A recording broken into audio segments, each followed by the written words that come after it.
Your Honor, thank you for the opportunity to make this statement here today, and thank you for providing the time and flexibility for all the other brave survivors to make their statement. Each survivor deserves to be heard equally. I didn't think I would be here today. I was scared and nervous. It wasn't until I started watching the impact statements from the other brave survivors that I realized I too needed to be here.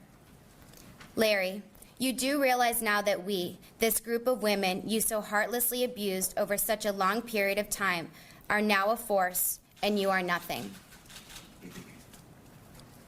The tables have turned, Larry. We are here, we have our voices, and we are not going anywhere.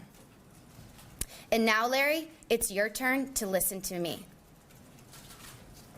There is no map that shows you the pathway to healing.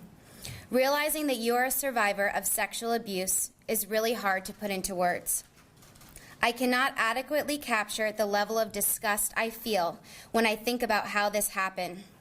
Larry, you abused the power and trust I and so many others placed in you, and I am not sure I will ever come to terms with how horribly you manipulated and violated me.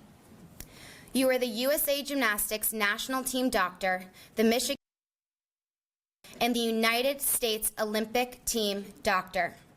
You were trusted by so many and took advantage of countless athletes and their families. The effects of your actions are far-reaching.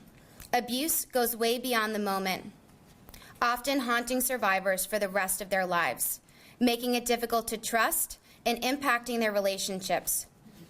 It is all the more devastating when such abuse comes at the hand of such a highly regarded doctor, since it leaves survivors questioning the organizations and even the medical profession itself, upon which so many rely. I am here to face you, Larry, so you can see I've regained my strength, that I'm no longer a victim, I'm a survivor.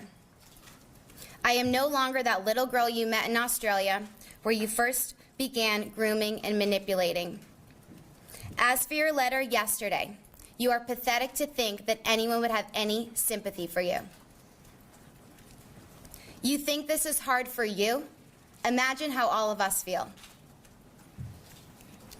Imagine how it feels to be an innocent teenager in a foreign country, hearing a knock on the door, and it's you. I don't want you to be there, but I don't have a choice. Treatments with you were mandatory. You took advantage of that. You even told on us if we didn't want to be treated by you, knowing full well the troubles that would cause for us. Lying on my stomach with you on my bed, insisting that your inappropriate touch would help to heal my pain. The reality is you caused me a great deal of physical, mental, and emotional pain. You never healed me. You took advantage of our passions and our dreams. You made me uncomfortable, and I thought you were weird.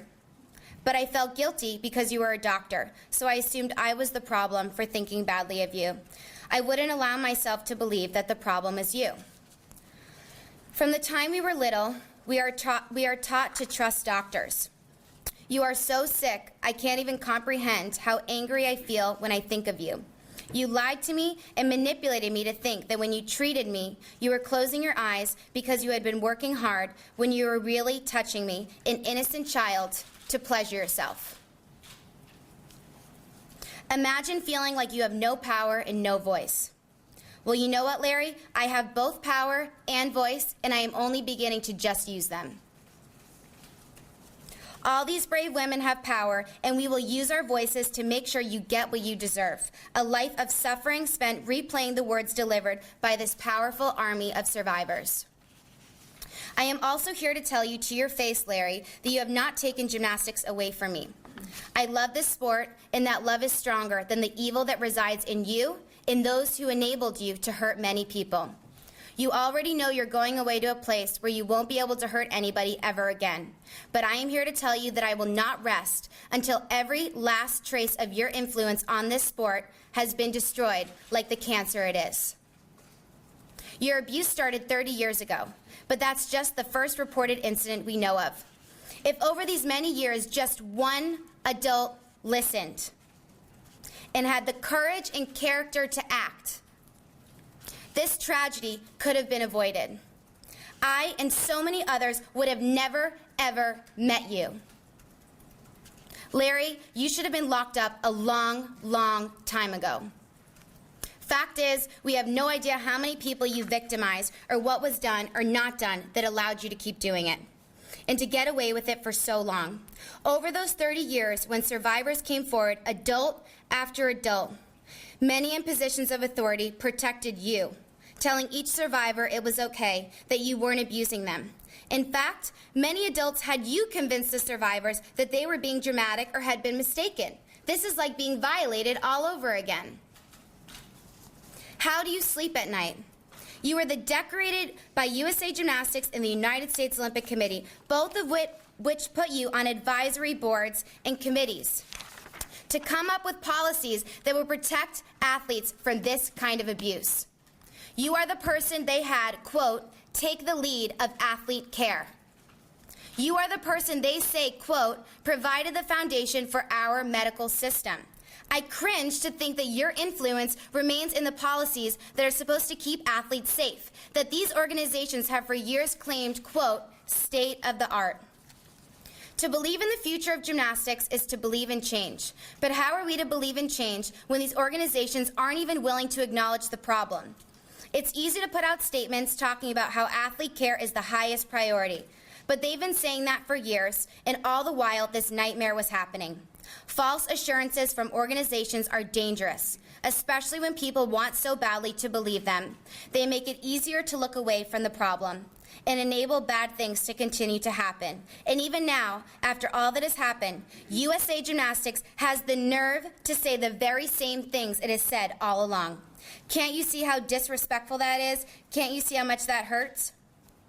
A few days ago, USA Gymnastics put out a statement attributed to its president and CEO, Carrie Perry, saying she came to listen to the courageous women and said, quote, their powerful voices leave an indelible imprint on me and will impact my decision as president and CEO every day.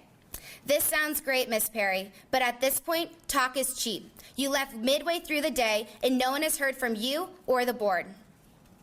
Carrie, I have never met you, and I know you weren't around for most of this, but you accepted the position of President and CEO of USA Gymnastics, and I assume by now you are very well aware of the weighty responsibility you've taken on.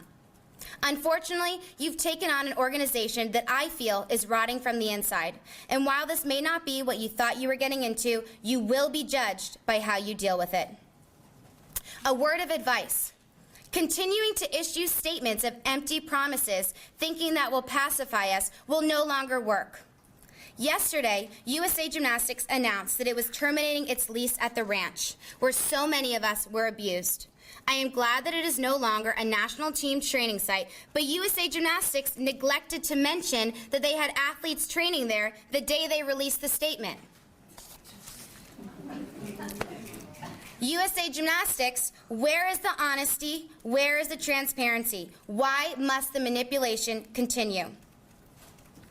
Neither USA Gymnastics nor the USOC have reached out to express sympathy or even offer support. Not even to ask, how did this happen? What do you think we can do to help? Why have I and others here probably not heard anything from the leadership at the USOC?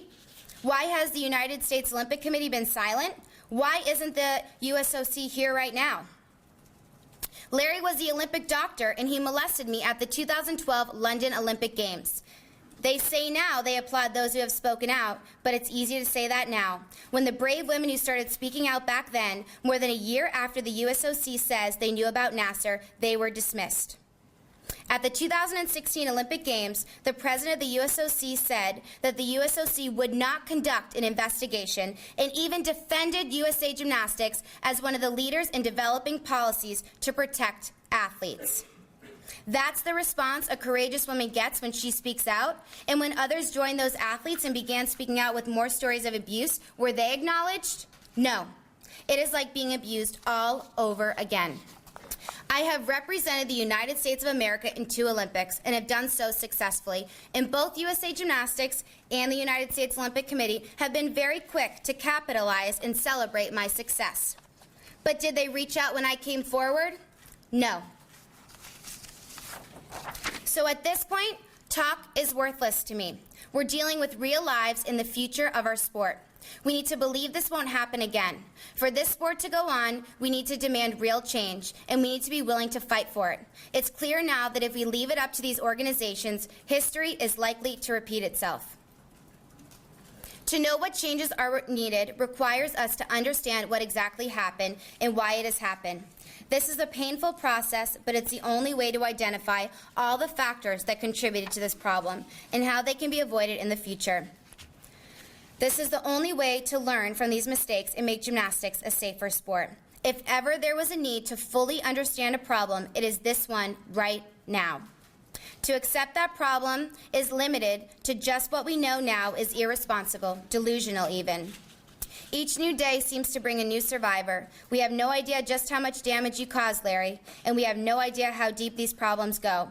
Now is the time to acknowledge that the very person who sits here before us now, who perpetrated the worst epidemic of sexual abuse in the history of sports, who is going to be locked up for a long, long time. This monster was also the architect of policies and procedures that are supposed to protect athletes from sexual abuse for both USA Gymnastics and the USOC. If we are to believe in change, we must first understand the problem and everything that contributed to it. Now is not the time for false reassurances. We need an independent investigation of exactly what happened, what went wrong, and how it can be avoided for the future. Only then can we know what changes are needed. Only then can we believe such changes are real. Your Honor, I ask you to give Larry the strongest possible sentence which his actions deserve. For by doing so, you will send a message to him and to other abusers that they cannot get away with their horrible crimes. They will be exposed for the evil they are, and they will be punished to the maximum extent of the law. Let this sentence strike fear in anyone who thinks it is okay to hurt another person. Abusers, your time is up.